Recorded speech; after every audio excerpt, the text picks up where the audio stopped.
I'll be honest with you. Singapore is not what I expected. Not in a bad way, but definitely not in the way every glossy blog or Instagram travel reel sells it. If you're thinking about moving to Singapore, or if you already did and you're feeling a bit overwhelmed, you're not alone. This video is exactly what I wish someone had told me before I packed up and made one of the biggest moves of my life. So let's talk about the things you don't read in expat guides. Let's talk real life. What it's like to actually live, work, eat, socialize, and survive in Singapore.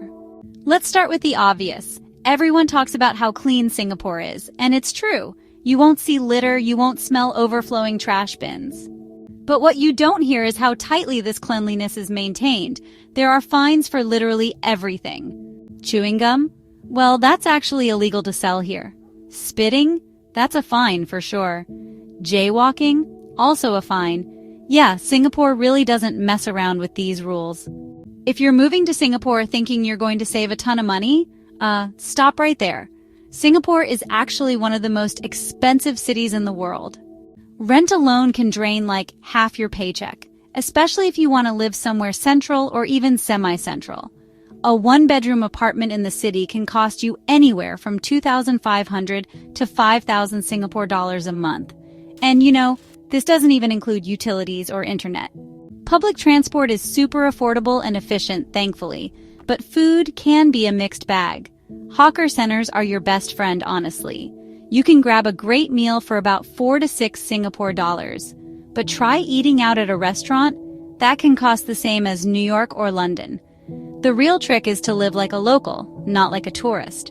Once you figure that out, you'll be fine. Singapore is one of the few cities where owning a car is considered a luxury, not a necessity. And they've designed it that way on purpose. Between the Certificate of Entitlement, COE, and taxes, a car can easily cost 3 to 4 times what it would in another country. And even after you buy it, you'll need to pay for expensive parking, tolls, and fuel. But here's the twist. You don't need a car. The MRT and bus systems are insanely efficient. Air-conditioned, clean, punctual, and they cover every inch of the island.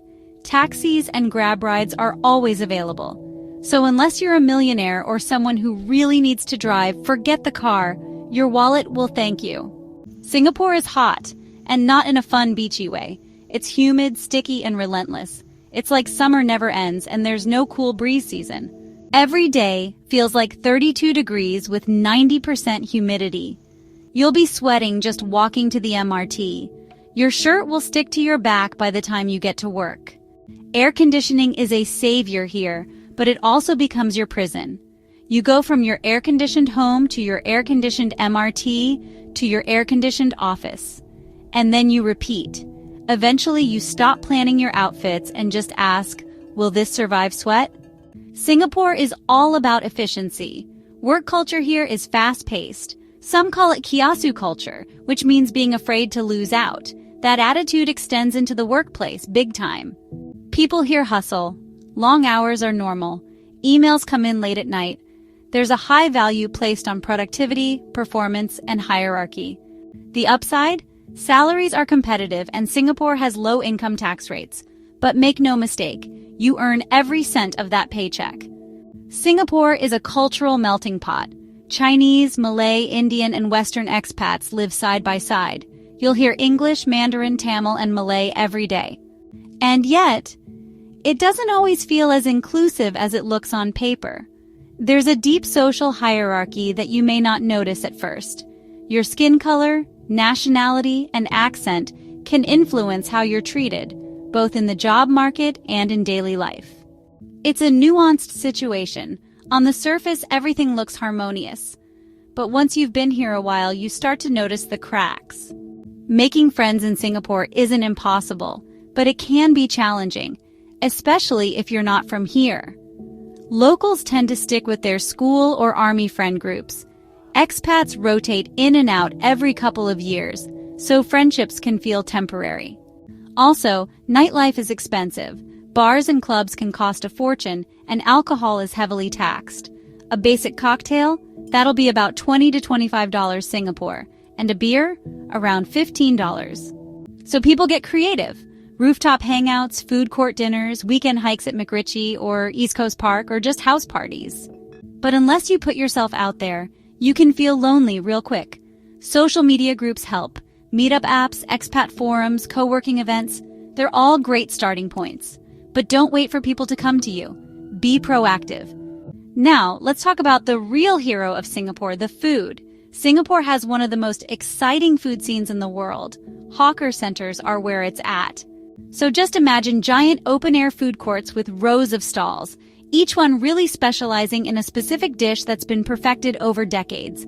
Chicken rice, laksa, satay, chili crab, roti prata, nasi lemak, you name it, it's here. And honestly, it's often under $6 Singapore. Michelin-starred meals for under $10? That's not a gimmick, that's reality. If you love variety, this is honestly food heaven. Malay, Chinese, Indian, Thai, Vietnamese, Korean, Japanese, all within a 5-minute walk. Just a heads up though, portion sizes are smaller and spice levels are higher. But once your taste buds adjust, you're honestly spoiled for life. So Singapore has one of the best healthcare systems in Asia. Clean hospitals, highly trained doctors, short wait times. But you know, it's not free. If you're not a citizen or permanent resident, you'll need private insurance. Or honestly, you'll be paying out of pocket. And those costs add up fast. A simple doctor's visit can be 80 to 150 Singapore dollars. Hospital stays, thousands. Here's something I didn't expect. Once you get used to the structure, the rules, the speed, Singapore becomes addictive. You start to love the safety. Walking alone at 2 a.m. without fear? Amazing. Dropping your wallet and getting it returned with cash intact? Normal here. You start appreciating the little things, how the buses are never late, how everything just works, how efficient government services are. But you also start craving variety. After a while, the perfection can feel sterile, which is why many residents take short trips to Bali, Bangkok, or Kuala Lumpur every few months to break the monotony. So, would I move to Singapore again? Absolutely. But I'd do it with eyes wide open. It's not a paradise, it's not perfect, but it is one of the most fascinating places on earth to live. If you come here expecting a chill island life, you'll be disappointed. But if you come here ready to grow, hustle, and explore, Singapore will reward you in ways no guidebook can explain. Just remember, follow the rules, respect the culture, and bring an umbrella. Always bring an umbrella. Thanks for watching. If this helped you, hit that like button, share it with a friend thinking about moving here, and drop your Singapore questions in the comments. See you in the next video.